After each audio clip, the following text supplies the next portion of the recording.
met Sebastian 2 years ago. He was perfect. He had money. He was handsome. He was kind to everyone. My friends liked him. My family liked him. I loved him, but Sebastian had a past. He dated many women before me. My friends knew this. They talked about it. Penelope, be careful, they said. Men like him don't change. I tried not to worry. Sebastian was good to me. He brought me flowers. He called me every day. He said he loved me. I wanted to believe him. One day, I found something. It was on his white shirt, a red mark, lipstick. My heart stopped.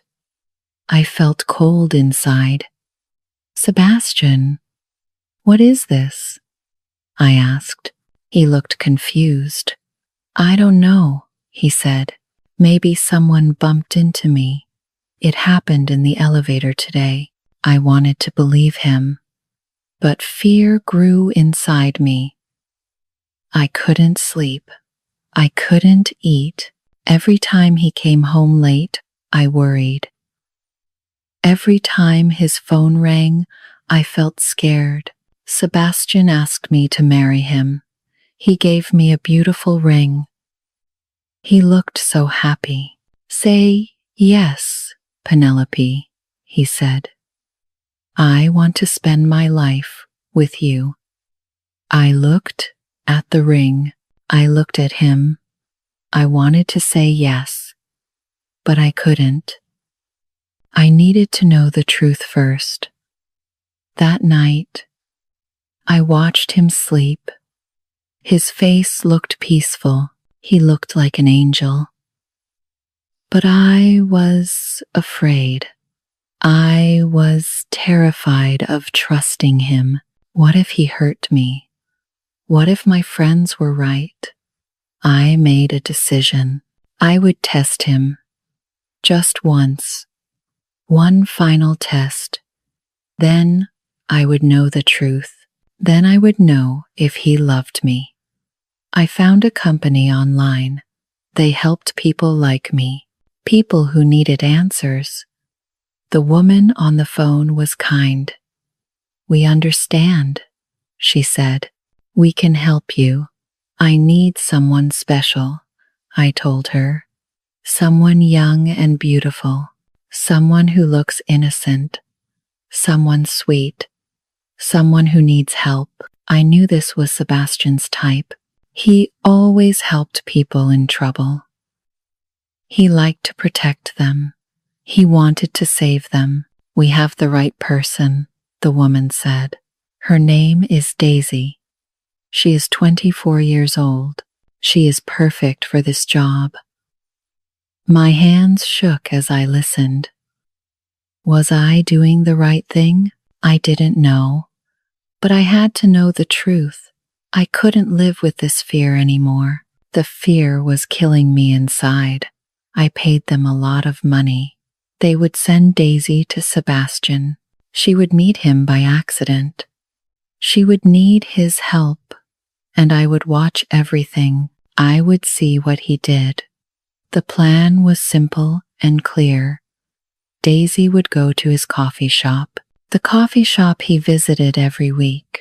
It would rain that day. She would lose her wallet there. Sebastian would be there too, and I would watch from far away. I felt sick inside my stomach. Part of me wanted to stop everything. Part of me wanted to cancel the plan, but I couldn't stop now. The fear was too strong inside me. I had to do this test. I looked at Sebastian again that night. He still slept peacefully next to me. He didn't know what I planned. He didn't know I was testing him. He trusted me with everything. He gave me his whole heart, but I couldn't trust him back. Maybe I was wrong about this. Maybe I was making a big mistake. But I had to know the truth. I had to see it myself. The test would start the next day. Daisy would meet Sebastian at the coffee shop, and my whole world would change forever. I just didn't know how much. I closed my eyes that night, but I couldn't sleep at all. Tomorrow, I would learn the truth. Tomorrow, I would see who Sebastian really was. Was he a good man? Or were my friends right about him? I was afraid of the answer, but I was more afraid of not knowing. I met Daisy the day before the test. She was young and beautiful. She was 24 years old. She had long, dark hair. Her eyes looked sad and tired. She looked fragile, like glass that could break. Men wanted to help her. I could see it. She had that kind of face, the kind that made people want to protect her. This was perfect for my plan. Do you understand everything? I asked her. Yes, she said softly. I go to the coffee shop. I lose my wallet. I ask for help. Good, I said. Just do what we talked about. The next day came quickly. It rained hard that morning. The sky was dark and gray. Water fell from the clouds like a river. This was good for the plan. Sebastian always went to that coffee shop on rainy days. I sat in my car far away. I could see the coffee shop door. I could hear everything Daisy said. She wore a small device in her ear. I wore headphones in my car. My hands felt cold and wet. I waited and waited. Then I saw him. Sebastian walked into the coffee shop. He wore his black coat. He looked handsome like always. My heart hurt when I saw him. 10 minutes later, Daisy walked inside too. She looked perfect. She wore a simple white dress. The rain made her hair wet. She looked lost and scared. She looked exactly like the kind of girl Sebastian helped before. I listened through my headphones. I heard everything. Excuse me, Daisy said to Sebastian. Her voice shook a little. I'm so sorry to bother you. I don't know what to do. I can't pay for my coffee. I can't get home. I heard Sebastian's voice next. Don't worry, he said. It's okay. I can help you. My stomach felt tight and sick. He sounded so kind to her. So gentle and warm. Really? Daisy asked. She sounded surprised and grateful. Of course, Sebastian said. Please, sit down first. You're all wet from the rain. I watched from my car. He put it around Daisy's shoulders. She looked up at him with those sad eyes. She looked so small next to him. The detective called me on my other phone. He's being very nice to her, he said. Too nice, maybe. What do you mean? I asked.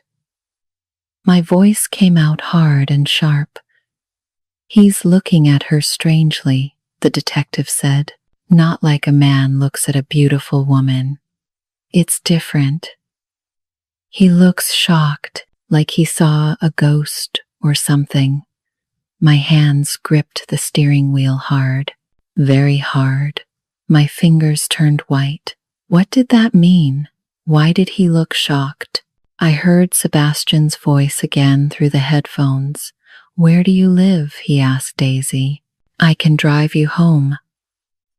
You shouldn't walk in this rain. Thank you so much, Daisy said. You're very kind. I don't know how to thank you. It's nothing, Sebastian said quietly. I watched them leave the coffee shop together. Sebastian held his coat over Daisy's head. They walked to his car. He opened the door for her. He was such a gentleman, always such a gentleman. But was he too much of a gentleman? Was this normal helping, or was this something more? They drove away together. I followed them in my car. I stayed far behind. I didn't want Sebastian to see me. The rain made it hard to see anything. My heart beat fast and loud. 30 minutes later, they stopped at an apartment building. It was Daisy's building, the building we rented for her for this test. I watched Sebastian walk Daisy to the door. They talked for a few minutes. I couldn't hear them anymore. The device stopped working when she went inside. But then I saw something. Sebastian took out his wallet.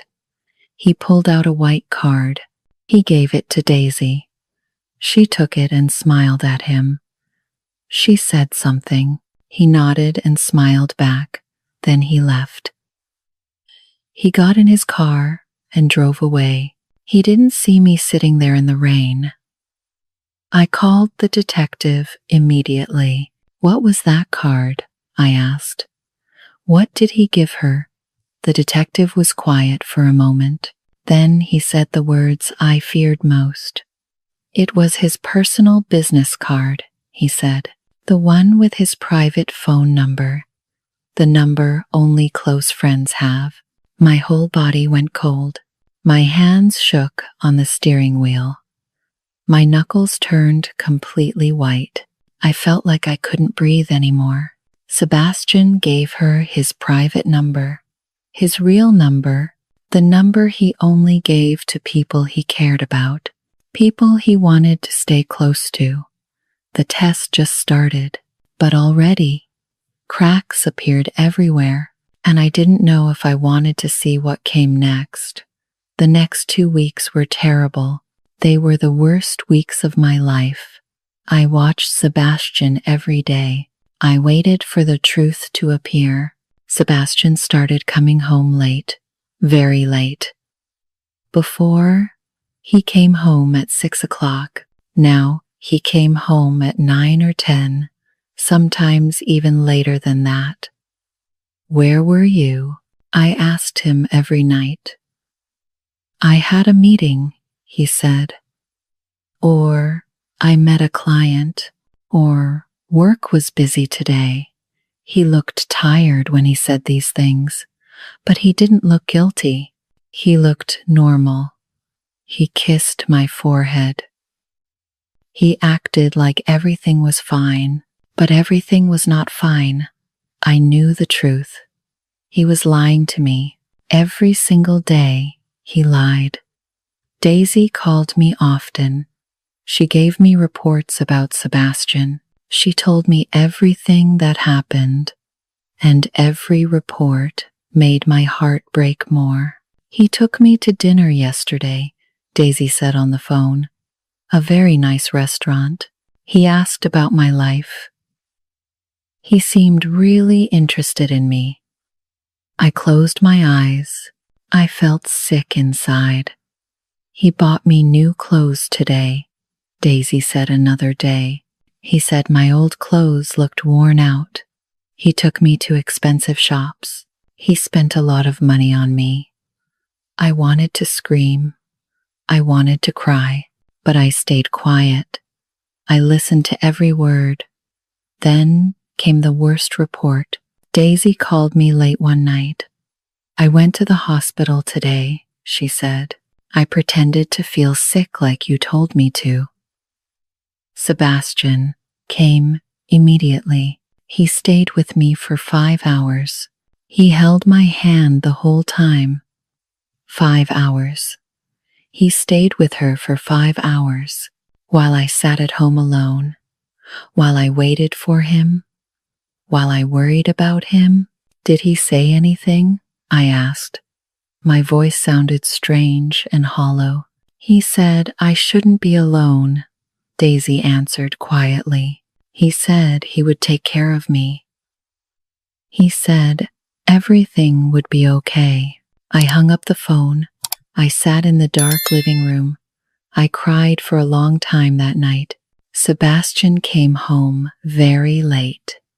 He found me on the sofa. "Are you okay?" he asked. He looked worried and concerned. "I'm fine," I lied, just like he lied to me every day. The detective sent me photos too, photos of Sebastian and Daisy together. I looked at them late at night, when Sebastian was sleeping next to me, when he didn't know what I was doing. One photo broke my heart completely. It showed Sebastian smiling at Daisy. Really smiling. A big, bright, happy smile. When did he stop smiling at me like that? When did I lose that smile? I couldn't remember anymore. I zoomed in on the photo. They looked warm and gentle. They looked the way they used to look at me, back when we first met, back when everything was new and perfect. Now he looked at her that way, not at me. At her. Then came the final blow.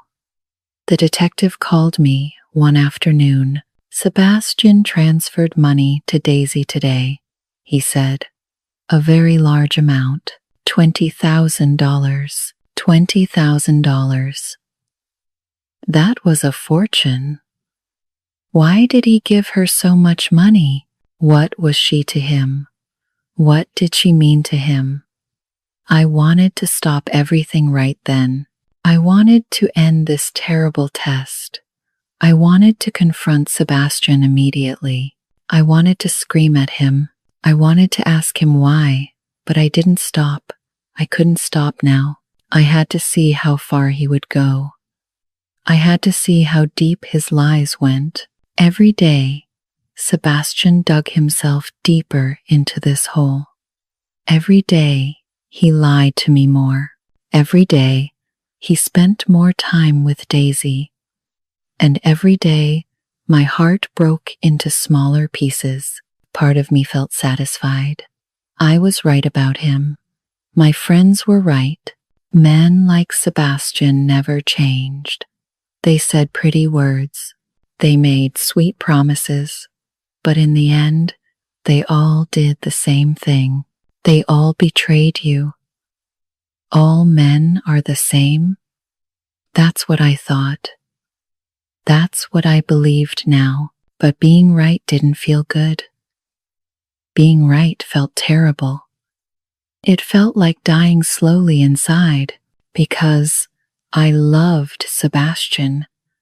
I really loved him, and watching him fall for another woman killed me.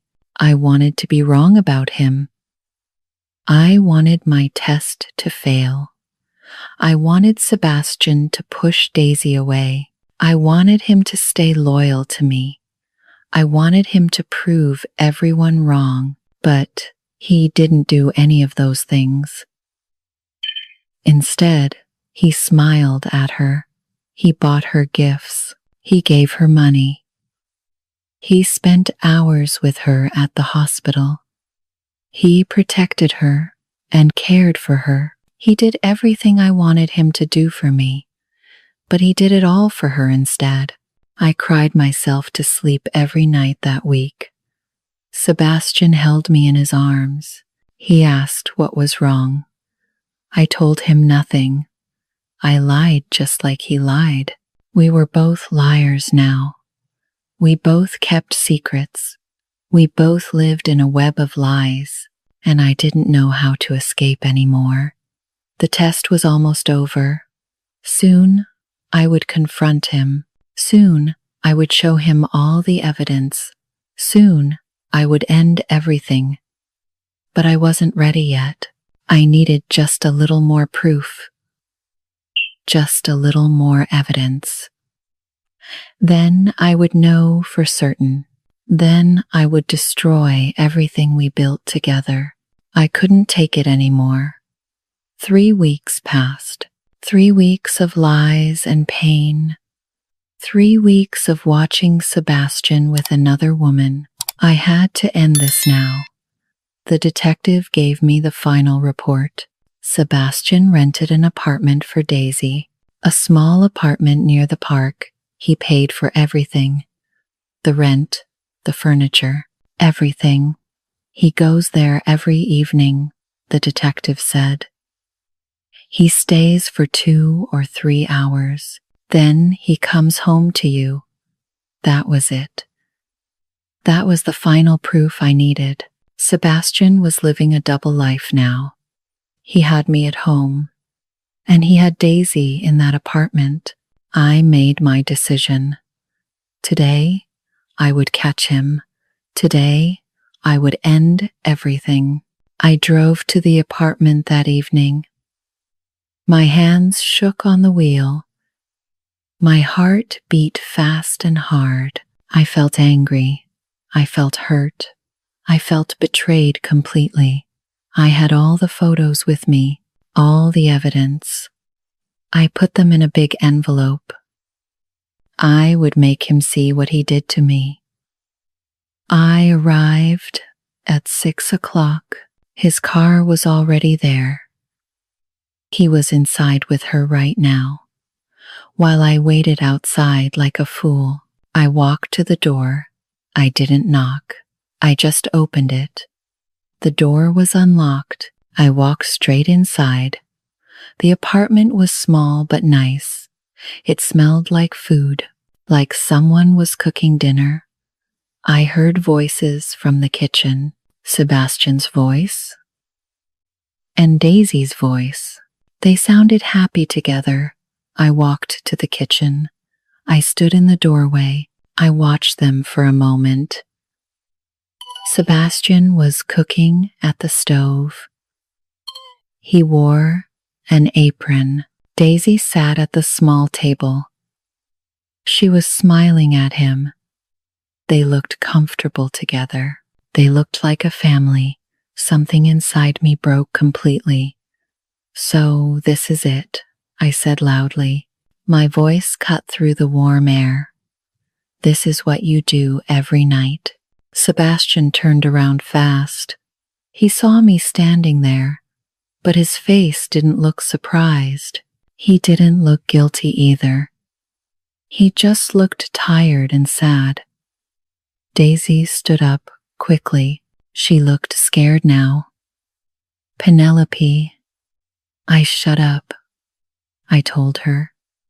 I pulled out the envelope. I threw all the photos at Sebastian. They fell to the floor like leaves. "Look at these. Look at what you did." Sebastian looked down at the photos. He didn't pick them up. He just stared at them quietly. "You lied to me," I screamed. "Every single day, you lied. You said you had meetings. You said you had clients, but you were here with her." I pointed at Daisy. My hand shook with anger. "You bought her clothes. You gave her money. You took her to the hospital. You rented this apartment for her. You cooked for her. You smiled at her. My voice broke. Tears ran down my face. But I kept talking. "I hired her," I said. The words came out hard and sharp. "I paid her to test you. I wanted to see if you would cheat on me, and you did. You fell right into my trap. You're a traitor. You're a hypocrite. You said you loved me. You said you changed, but you're just like all the others." I waited for him to beg me. I waited for him to make excuses. But he did none of those things. He just looked at me. He looked so disappointed, so sad, like I broke his heart instead of the other way around. "Do you think so little of me?" he asked quietly. His voice was calm but cold. "Did you think I didn't realize this was a trap from the very first second?" I froze. My whole body went still. What? I knew. Sebastian said.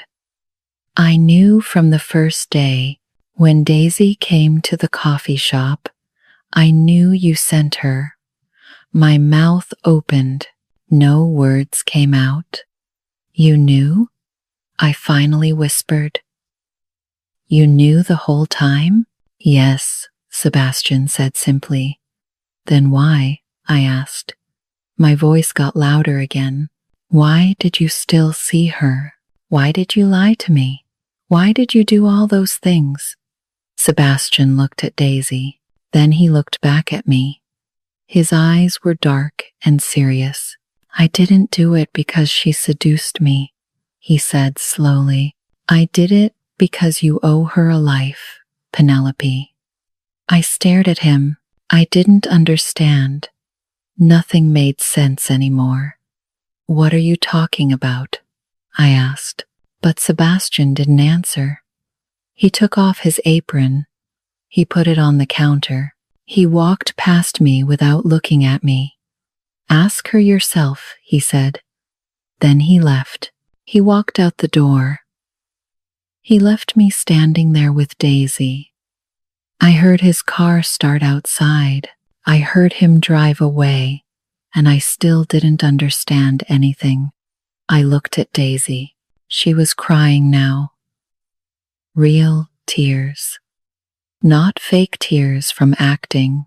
What did he mean? I asked her. My voice shook. What did he mean I owe you a life? Daisy wiped her eyes.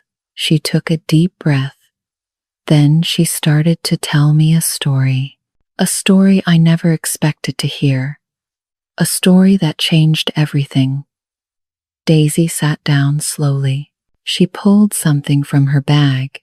It was a card, a small plastic card. She gave it to me. My real name is not Daisy, she said quietly. It's Violet, Violet Chen. I looked at the card. It was her ID card, her real ID card.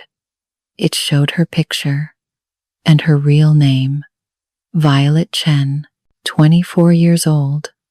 I don't understand, I said.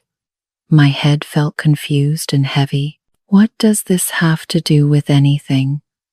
Violet wiped her tears away. She looked at me with those sad eyes. Do you remember 20 years ago? She asked. When you were 18 years old? When you had a car accident? My whole body went cold. I never talked about that accident. I never wanted to remember it. How do you know about that? I whispered.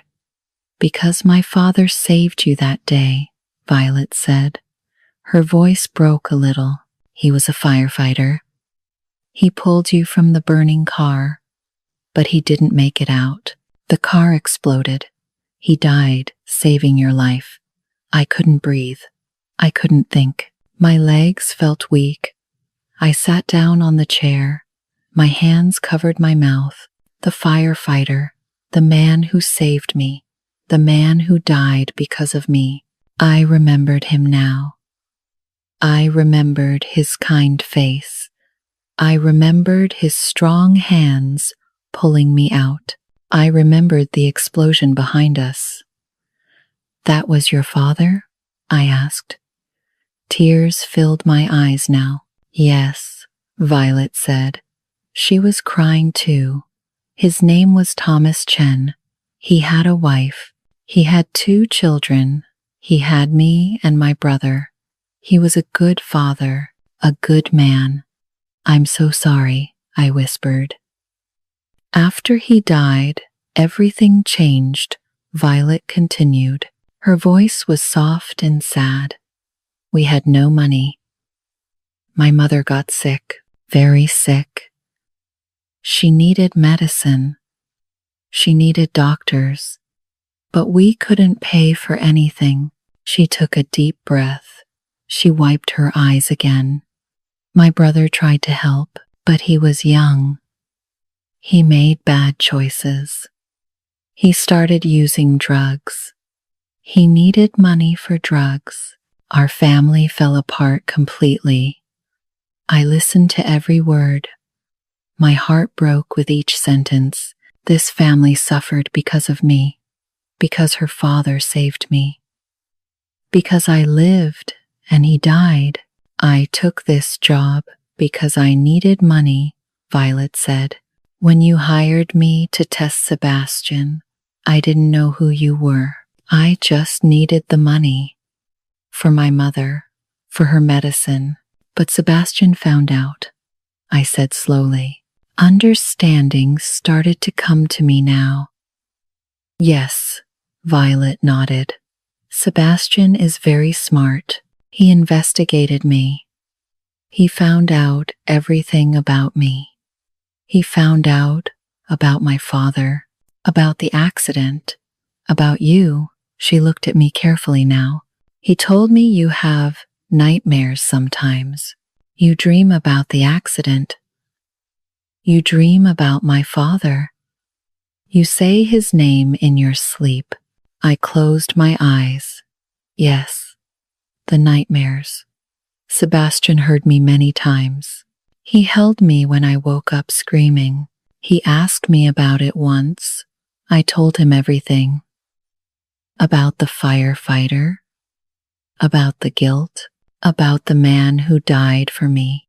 Sebastian knew you were testing him, Violet said. He knew from the very first day. He's not stupid. He saw through the trap immediately. Then why? I asked. My voice came out broken and weak. Why did he do all those things? Why did he help you? Violet smiled a little.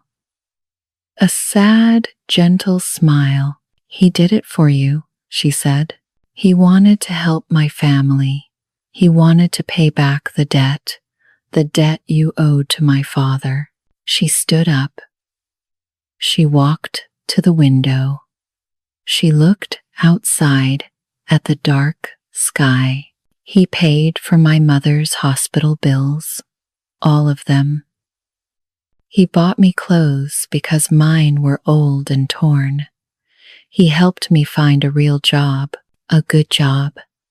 He talked to my brother. He got my brother into a treatment center for his drug problem. I couldn't speak. I just listened. He did all of this quietly, Violet said. He didn't tell you because he knew it would hurt you. He knew you still felt guilty about my father. He didn't want you to suffer more, so he let me think he was cheating, I said slowly. Understanding came like cold water. He let me think he betrayed me. He accepted all the blame, all the shame, just to protect me. Yes, Violet said simply. He loves you that much. I put my head in my hands. I cried. I cried for a long time. I cried for Sebastian. I cried for Violet. I cried for her father. I cried for everything. Sebastian knew about my test. He knew I didn't trust him. He knew I hired someone to trap him. And instead of being angry, instead of leaving me, instead of shaming me, he chose to help the daughter of the man who saved my life. He used his own money, his own time, his own reputation. He did it all in silence. He did it all for love. I was the one who failed the test, not Sebastian. Me. I tested my lover, and he showed me what real love looked like. Love that sacrifices. Love that protects. Love that gives without asking for anything back. And I threw it all away because I was afraid. I left Violet's apartment that night. I drove through the dark streets. I didn't know where to go. I didn't know what to do. I tried to call Sebastian. He didn't answer. I called again and again. Still nothing. My heart felt empty and broken inside. I went home. The house was dark and quiet. Sebastian wasn't there. His clothes were gone. Some of his things were gone too. He left me. I sat on our bed. I looked around the empty room. I remembered all our happy times together. The laughs, the kisses, the quiet mornings, the gentle nights. I destroyed it all. I used money to trap him. I tested his love like it was a game. But Sebastian used love to help someone. He helped Violet and her family. He did it for me. He repaid my debt, the debt I owed to Violet's father, the man who died saving me. Sebastian did this because he loved me, and I accused him of cheating. I was the one who failed, not Sebastian. Only me. I cried all night. I didn't sleep at all. In the morning, I made a decision. I had to find him. I had to talk to him. Even if he never forgave me, I called his mother. "Is Sebastian there?" I asked. She was quiet for a moment. Then she said, "Yes, he's here." At the beach house, Sebastian's parents had a small house by the sea. Sebastian went there when he needed peace, when he needed to think. I drove there immediately. It took 2 hours. The whole time, I thought about what to say. What could I say? Sorry seemed too small, too empty. I arrived at noon. The sun was bright and warm. The ocean was blue and calm. I saw Sebastian sitting on the beach. He sat alone on the sand. He looked at the waves. I walked to him slowly. My feet were heavy. My heart beat fast and hard. He heard me coming. His eyes looked tired. They looked sad and disappointed, but they didn't look angry. That was worse somehow. Anger I could handle, but this sadness broke me. "Can I sit?" I asked quietly. He nodded. He didn't say anything. I sat down next to him on the sand. We sat in silence for a long time. We watched the waves together. The ocean made soft, gentle sounds. Birds flew above us in the sky. Finally, I spoke. "I went looking for a monster," I said. My voice was soft and low. I was afraid of peace. I was afraid of happiness. So I looked for something bad, something wrong.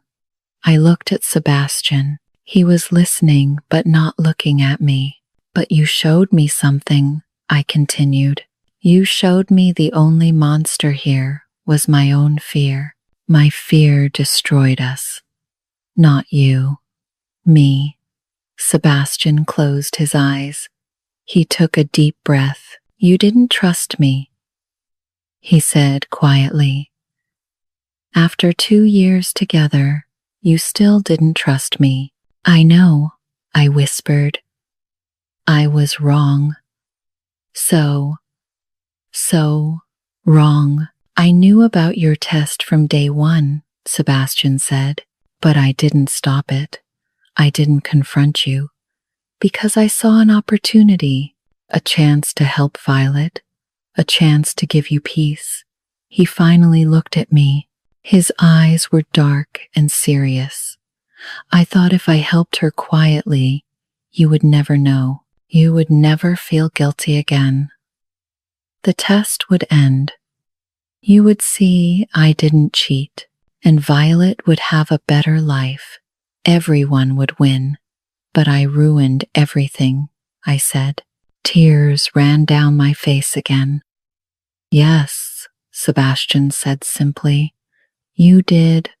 We sat in silence again. The waves crashed on the shore. The sun moved across the sky. Time passed slowly. Can you forgive me? I finally asked. Ever?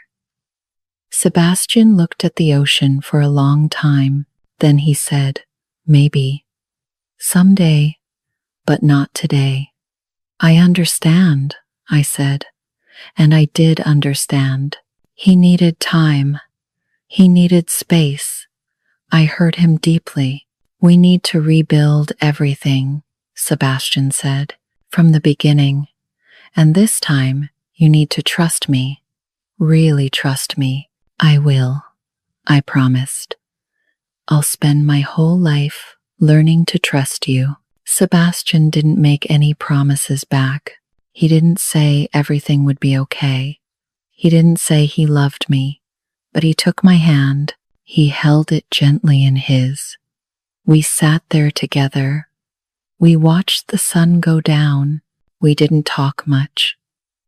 We didn't need to talk. I finally understood something important. Love isn't about control. Love isn't about tests. Love is about trust.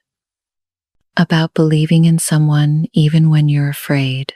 Love is also about understanding the quiet things, the things people don't say, the sacrifices they make in silence. Sebastian sacrificed everything for me, his reputation, his peace, his trust. He did it because he loved me, and I almost destroyed that love forever. Now I had to earn it back. Day by day, step by step, I had to show him I could be better. I could be worthy of his love. It wouldn't be easy. It would take time, maybe years, maybe forever, but I would try. Because Sebastian was worth it. Our love was worth it. The sun disappeared into the ocean. The sky turned orange and pink. Sebastian still held my hand, and for now, that was enough. That was everything.